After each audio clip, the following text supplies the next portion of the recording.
guys, welcome back to Bombchu. I'm Austin, and today I'll be looking at the Humble Monthly Bundle from October 2018. The summer heat is dying down, and it's time to get ready for costumes, candy, and booze for Halloween. Will this month's bundle deliver on the chills and thrills? Let's find out.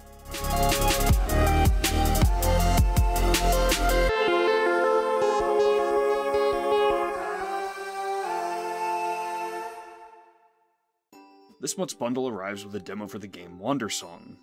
Starting out, you grab a sword and are tasked with fending off a monster, only to find out that you're no warrior, you're a bard. Your sword is tossed away, and you use the power of music to defend yourself and traverse the land. You use the right thumbstick to sing notes from a colorful wheel.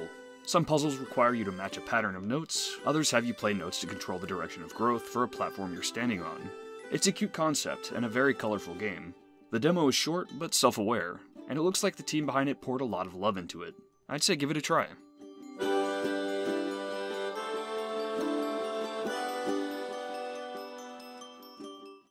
This month's Humble Original is Ollie Bollie. You control Ollie, the one in the orange shirt. You get a letter with simple jobs to complete that end up being more complicated than they initially seem. You need to plant an orchard, build a shed, fix a cart, and return some sheep. Controls are pretty limited, as you can jump, grab, and walk around. Slowly you'll start to find that there are more interactions than you might expect, and you can use objects around the small map for more than it first appears. These aha moments felt very satisfying, and I'm sure I would have had a few more if I had more time to play, but I ran into a strange bug where this rope bugged out and I could not get it to behave again. Cute atmosphere and presentation, awkward controls that fit well with the simple premise. I like this one. I'm just hoping to see an update to fix some of the bugs.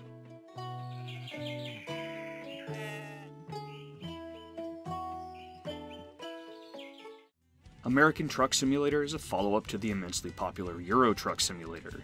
You pick your truck and pick a route, and off you go. Drive well and get your cargo delivered on time and undamaged, and you'll get a nice payday. You can then use that money to buy or upgrade trucks, and you'll get experience you can use to skill up, allowing you to consume less gas or take farther jobs. It's as simple or as complicated as you want it to be. So if you want to have a very detailed setup with granular control, you can do that. Or if you're like me, and you just want to drive and use a controller, you can do that too.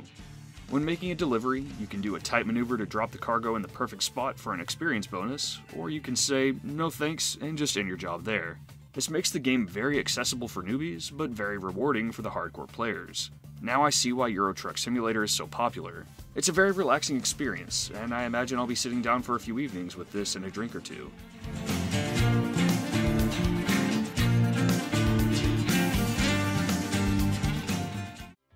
The next game we'll be looking at I covered at the end of last month's review.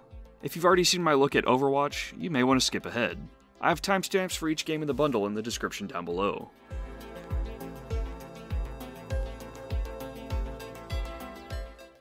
Overwatch is a team-based multiplayer hero shooter from Blizzard.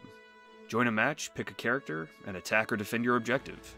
Characters are diverse both socially and mechanically, with tons of different playstyles available, making it very accessible, while also having a high skill ceiling. The main categories are tanks, which have lots of health and shields to absorb lots of damage and guard their teammates, damage, which are heroes with a lot less health, who are easier to kill, but can also pump out damage much faster. Finally, supports are healers and do other things to make it easier for the team to get kills. Have a bad team lineup or just feel like your hero isn't working? You can just go back to base and change your hero during battle. I personally like playing Zenyatta, who can place a passive heal on a teammate, as well as an Orb of Discord on an enemy, causing that person to take significantly more damage from your team. He also shoots balls and can do some pretty decent damage. And of course, his ultimate. He becomes invincible and puts out a huge healing aura that basically makes any nearby teammates invincible too. The game is heavily built around encouraging team play and communication, so abilities often pair well with others. The Orb of Discord I mentioned earlier, it's in my best interest to call out targets for the team whenever I place that orb so they know who they can kill faster. I've sunk a lot of hours into the game, and it continues to get free updates with new maps, modes, heroes, and costumes. Some people complain about the loot boxes, but I haven't spent a dime on the game beyond my original purchase, and you get free loot boxes all over the place. I use in-game gold to buy the skins I really want, and I still have a buttload of gold laying around.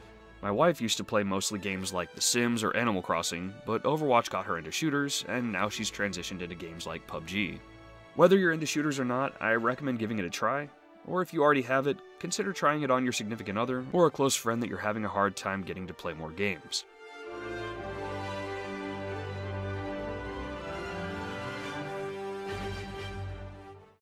Dungeons 3 is a combination RTS and dungeon management game.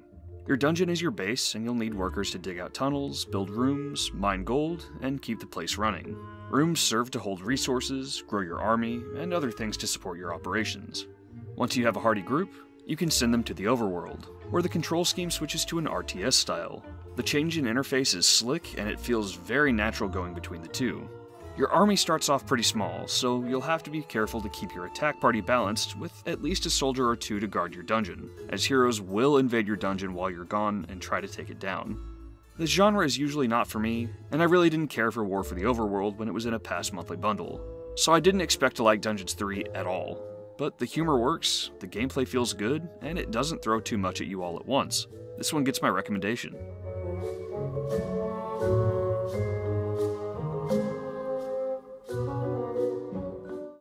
Hidden Folks is a hidden object game with a really charming design. Think Where's Waldo, but more interactive. You might have to move some leaves or look inside a tent to find what you're looking for, but each object has a hint that will guide you to the general area you should be looking. I have pretty bad eyesight though, so when I reach a big level like this, well, I'm gonna be there a while. Keeping you entertained while you spend 20 minutes searching for that one jerk you just can't find is the hilarious sound design.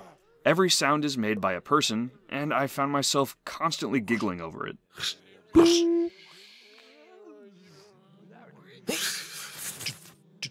The difficulty is all over the place, going from normal to hard to stupidly easy to super tough at a moment's notice, but it's very entertaining. And when you finally find that one piece that gave you trouble for so long, it makes you feel great and stupid at the same time. I'll be playing more of this one.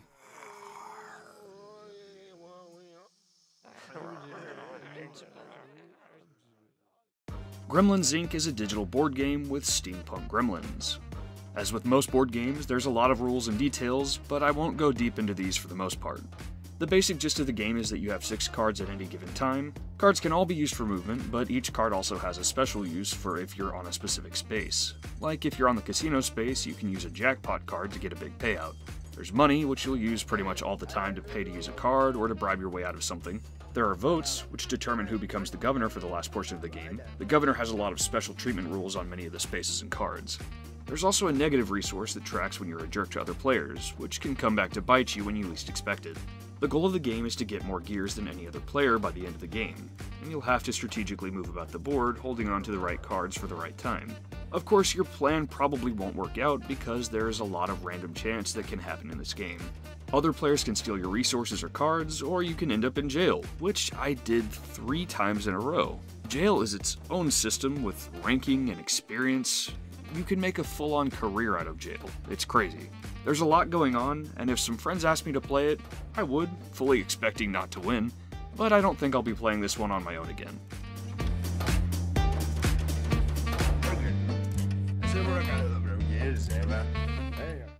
Old Man's Journey is an easygoing puzzle game with a wordless story. Things start off simple, you click where you want the old man to go, and he goes there. That is until you click a spot and he doesn't know how to get there. Problem? Just drag the land where you need it so he has a path through. This is pretty much the full gist of the gameplay, with minor complications added in over time. The story is told entirely through visuals, which is great because the visuals have a lovely charm to them. Running it at only about an hour and a half, I'll be coming back to finish this one for sure.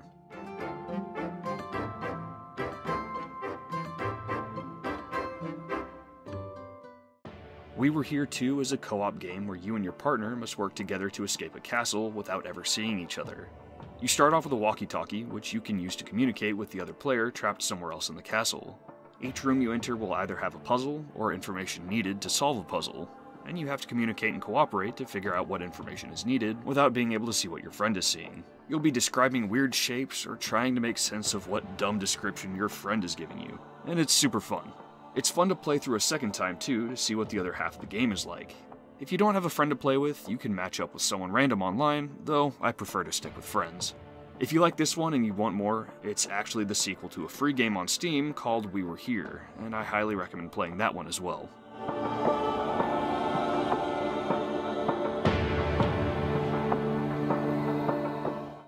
So overall, how was this bundle? Every October I get excited about the potential for horror games in the bundle, but they never show up. There weren't any heavy hitters this month, but the lineup was still strong, with almost all games that I plan to continue. even from genres I don't like. The genres were also really all over the place this month, so there's something here for almost everybody. Let's look at the total value. Buying all these games at their lowest sale price would cost about $57, while getting them at their full price would be about $141. Like I said, there weren't really any heavy hitters this time, but I quite liked the lineup of games. I'd say this was a solid bundle. Next month's bundle has Hollow Knight, Hitman the complete first season, and 7 Days to Die. Let's take a sneak peek. Hollow Knight is a dark Metroidvania that doesn't hold your hand. This actually isn't the first time I've covered this game, as a demo for it was included in the February bundle last year. It's a Metroidvania, so of course there's lots of fighting and platforming, and lots of come back here later when you have the right power-up spots. Here you also have a soul gauge, which you charge up by hitting enemies. Initially this can only be used to heal by holding down a button without getting interrupted for a bit, but later it can be used for other things like energy blasts. You collect coins which are dropped upon death, though you can get them back if you make it to where you died and fight a dark spirit of yourself. Coins allow you to unlock shortcuts to other major areas, maps, and upgrades, so you'll definitely want to avoid losing them. Character and enemy designs are cute and hand-drawn, but the world you're in is so dark and depressing that it makes for an interesting mix. I certainly enjoy it, and I plan to keep going with it.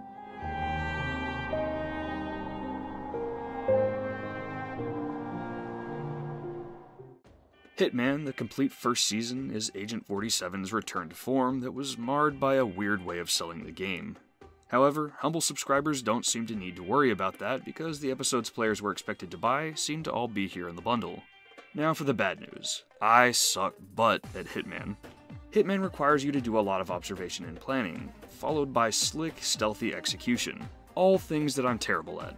A lot of this was tossed out the window for Hitman Absolution, which I had a much easier time with, so if you love Hitman and you hated Absolution, you'll probably love this one. I spent a long time looking for poison, put the poison in a soup that a chef was preparing after I distracted him with a coin, and then my major accomplishment was making the chef hurl in the girl's bathroom, so I knocked him out, stole his clothes, and I forgot to hide him, and some women found a naked man in the girl's bathroom, and I probably ruined that guy's life. It's a shame he wasn't my target. Hitman's not for me, but I could never say it's a bad game.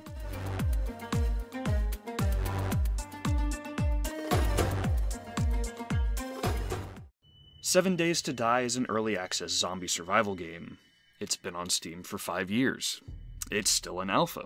The last significant patch came out a year ago, and the game runs and looks like poopy. Oh yeah, and it's a survival game. Y'all know I hate those. I played this one with my wife, or at least I tried to. I joined her server and it spawned us very far from each other. I ended up finding a zombie, punched it a lot of times, and it just wouldn't die. It ended up killing me and I spawned even further away from my wife. I started walking her way, not finding any of the materials I needed along the way. How does that keep happening to me every time I play one of these? And along the way I found an interesting looking pit. I went to check it out, finding there was a crafting table to make use of all the materials I didn't have, and a wall I could try to punch 200 times to get through. There was no other way out of the pit. There's no respawn button. I tried leaving the game and coming back, and it put me right back inside of the pit. There wasn't even a way to kill myself to respawn. So I quit there. I don't like this game.